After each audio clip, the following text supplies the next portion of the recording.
Live to our journalist Silo Tatai. He's in Rustenburg at the moment. Silo, hello again to you. Is it too soon to celebrate, do you think?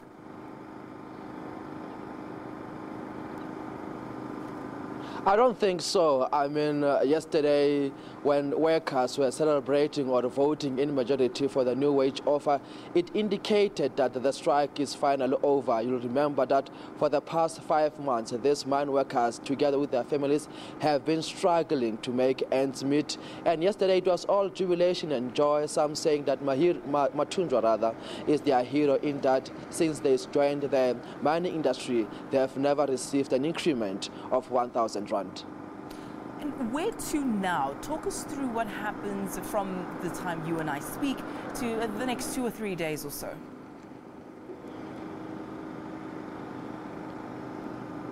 Yes, today we are expecting Joseph Mathunjwa to meet mine bosses and officially communicate the position that was taken by mine workers yesterday at all 3 mining companies.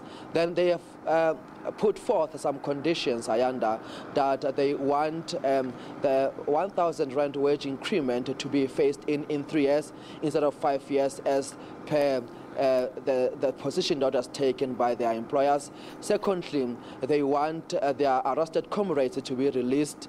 And thirdly, they want clarity on how the back pay will be implemented. Now, once that is done, we can see some movement on Monday, but there are some logistical factors that one needs to take into cognizance. Workers will have to visit various health facilities here at the Platinum Belt to be assessed medically. And once that is done, we can start to see some movement and workers reporting for duty. Now, you've been on the ground, you've spoken to some of the miners. What are they saying about how they feel about the events of the last 5 months? Do they believe it's been worth it?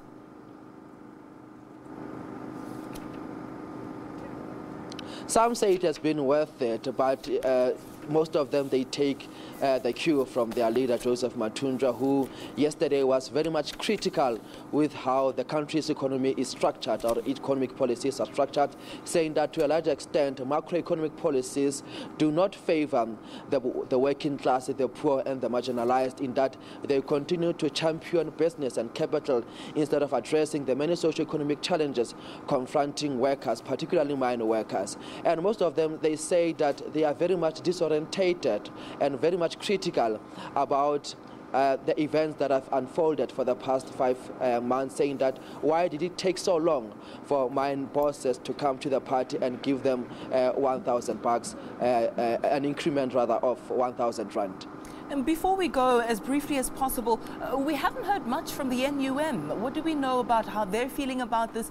Anything at all had they had to say?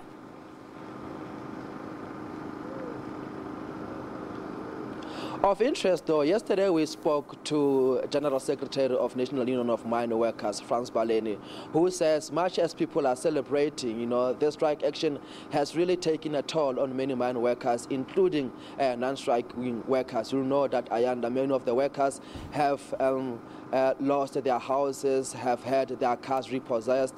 Then they've also been struggling to make ends meet, in a sense that many of them have been unable to pay for the transport fees of their school kids, saying that to a large extent, this strike action has had a huge negative impact on workers, and there are possible job losses on the cards. He also referred to the mayhem that we saw in 2012, and consequently the killing of 34 mine workers during a confrontation with police on the 16th of August, saying that on that year alone, the 3 mining companies shared more than 16,000 jobs, and saying that there is that possibility this year, much as people are celebrating that they have received an increment of 1,000 rand per month.